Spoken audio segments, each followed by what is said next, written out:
10-Minute Jazz Lesson Podcast, episode 195.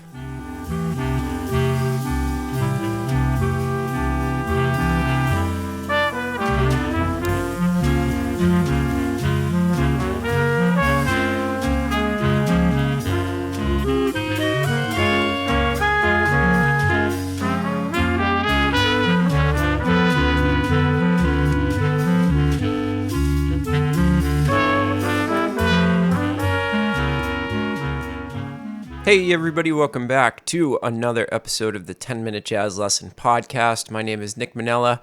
If you're brand new to the show, I am the creator and host of this program where we try to increase your jazz skills each and every week in the form of a short but information-packed episode on practicing melodic concepts and improvising in general.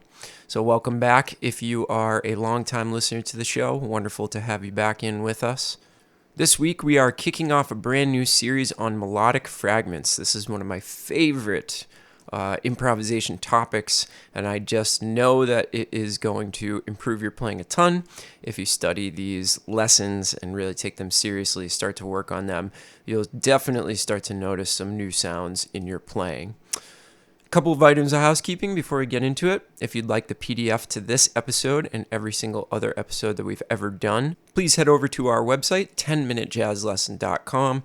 Click on one of the Patreon banners, and for only $3 a month, a small show of support for the show, you can get all of those PDFs, plus a bunch of other things that we've done, and we are starting a brand new ear training podcast. I've also been working on some transcriptions for you over there, so you're going to get a ton of material for a very small donation. We really appreciate that. That's really what keeps the show going. We're our listener-supported podcast, as I always say. We do not do any advertisements or anything like that. So those $3 donations are the only way that we stay in business. So I wanted to give a quick shout out to a bunch of brand new members this week that have just signed up to be patrons of the show. Thank you to Thomas, Jim, Jerry, Alistair, and David. Thank you guys so much for joining the 10-Minute Jazz Lesson family, and we really appreciate that, along with all the other people over there that choose to give up a bit of their hard-earned money to make sure that this show stays in business. 10minutejazzlesson.com, click on one of the Patreon banners, get yourself signed up, you get instant access to everything over there. All right, let's jump into the show. So this is going to be a series that lasts for a while. I haven't decided exactly how many episodes I'm going to do on it, but I think this is a topic that, benefits from looking at it really closely and doing a whole bunch of different things with it. It's not something that I can just convey to you in 10 minutes. So we're going to cover this into some pretty serious depth over the next couple of weeks here. So what are melodic fragments? Well, melodic fragments can be anything. But basically how I'm going to define it for our purposes on this show, it is a limited set of notes that you are going to be kind of forced to make a melody with. And what this does is it stops you from kind of just noodling around over the chords, and it gives you very defined parameters on exactly the notes that I want you to play and form a melody that makes sense, that follows the actual chord changes with some limitations. And limitations are really the best way to get to a feeling of complete freedom. Because if we practice with a lot of limitations on ourselves, then when we remove those limitations, all of a sudden we feel totally and completely free. And hopefully we've learned something from those limitations that we've placed on ourselves. So the first fragments that I'm going to show you in this episode are very simple. They're 3-note fragments, and they're based on connecting two chord tones. We've gone over some similar stuff on the podcast, but we're going to try to kind of make a method out of this, as I said. So some of you might have studied a little bit of this already, but we're going somewhere with it. So join me and make sure that you're studying this stuff this week. So we're going to go back to our good old friend, the blues, the B-flat concert blues. I think that's the best thing to apply this lesson right away. Okay, so look at example number 1 on your PDF from this week.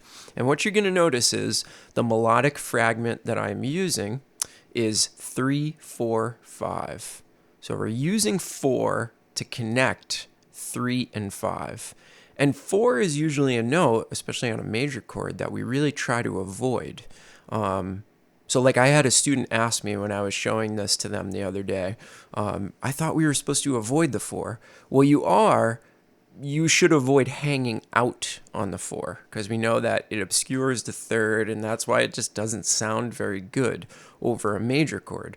But using the 4 as a passing tone is fantastic. We should never avoid that. So this melodic fragment is going to do a couple things for you. First of all, it's going to get you to start on the 3rd. So when you're looking at a B flat chord, you're going to have to play D, which requires a higher level of thinking. It's also going to get you to start using that 4, but in a passing manner. So those two things right there are enough to make this, seemingly simple little exercise very, very valuable for you. And I think you might find it a little bit harder when you actually start playing it than maybe you thought you did. So I want you to just observe what we're doing. We're always going 3, 4, 5. And then when we have two measures of the same chord, we're going to do 3, 4, 5 in one of them, and then we're going to do 5, 4, 3. So basically just descending the second time we hear that same chord. So I want you to just study the PDF real quick, but then I want you to quickly not look at it and just think about playing this exercise while the blues is going by. Play it from memory, or figure it out as you go, I should say, because you don't want to just memorize this. So let's check out what the first melodic fragment, 3, 4, 5, sounds like over a B-flat concert blues.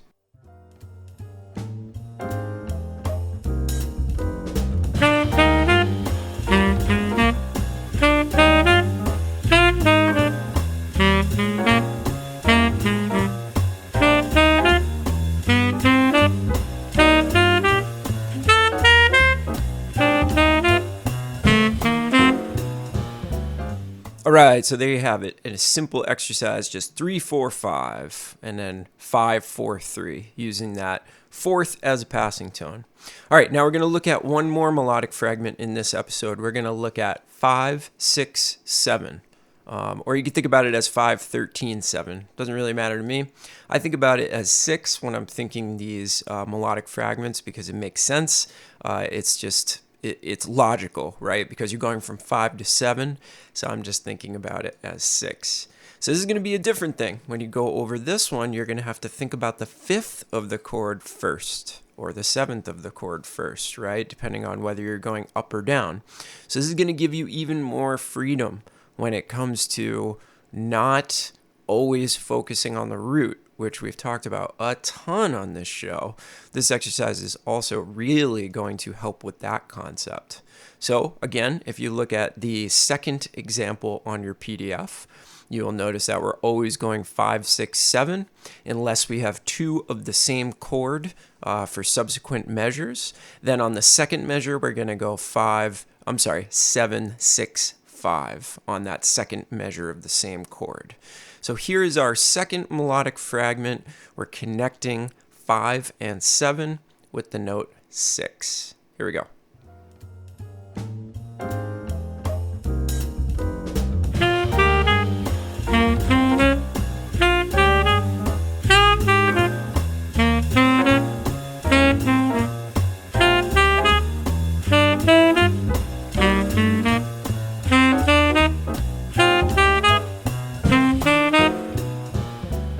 All right, so there you have it, 5, 6, 7, 7, 6, 5, combination of those two melodic fragments. So I do consider these to be two separate melodic fragments, and here's what I want you to do this week. I want you to play the exercise exactly as I've played it, and then I want you to go through the blues, and I want you to just kind of improvise, and I want you to keep the fragments separate, and that's just for now. So maybe go through and do a couple choruses just using the 3, 4, 5 fragment. See if you can get through that. See if you can play something cool just using 3, 4, 5 all the way through the changes. And then you can stop the recording, regroup, and then go back and improvise a little bit more, but this time you're using 5, 6, 7. And what we're really trying to do is develop some fluency with these and develop an ability to be able to kind of use them creatively, right? That I want you to really learn these, because you're going to have to know them, and you're going to have to know how to get around these fragments and keep up with the changes before we go on to something that's a little bit more difficult, which is coming on, some of the other episodes here. So I really want you to work hard on this. Make this a real goal this week so that you have this down in your playing and you can improvise with them freely before we jump into our next phase of working on these. Okay? Now also notice that I have put the 6 chord in measure 8. So we are, using a little bit more difficult of a set of blues changes, not just the 2-5-1. We also have the 6 chord in there. Really starting to hear the 6 chord will add just this tremendous depth to your playing. So I want you to start working on that in measure 8. All right, so what I'm going to do here at the end is I'm going to demonstrate sort of how I want you to work on this stuff so that you develop that freedom. Change up some of the rhythms, change the direction, going up and down. The only rule is I just want you to keep using that fragment, just those 3 notes and nothing else, and test to see how well you know this stuff. So for the first 3 choruses, I'm only going to use 3, 4, 5. And then for the second 3 choruses, I am only going to use 5, 6, 7. So you can hear kind of the difference between those, and I'll try to be as creative as possible. Hopefully I don't fall flat on my face here. Okay? So let me know if you have any questions about this. Leave some comments. 10-Minute Jazz Lesson Community Facebook group. Just search for that exact term on Facebook, and that's the best way to get in touch and to post some stuff so that other people will cheer you on and help answer your questions. Also remember, if you appreciate this podcast and want more quality jazz education materials, go visit our Patreon site, 10minutejazzlesson.com. Click on one of the Patreon banners. You will get the PDF that goes along with this episode, plus 194 other PDFs. So pretty good deal over there for only $3 a month. Okay, everybody, I'm going to play us out. I will see you next week with another brand new episode. Have a good one, everybody. Bye.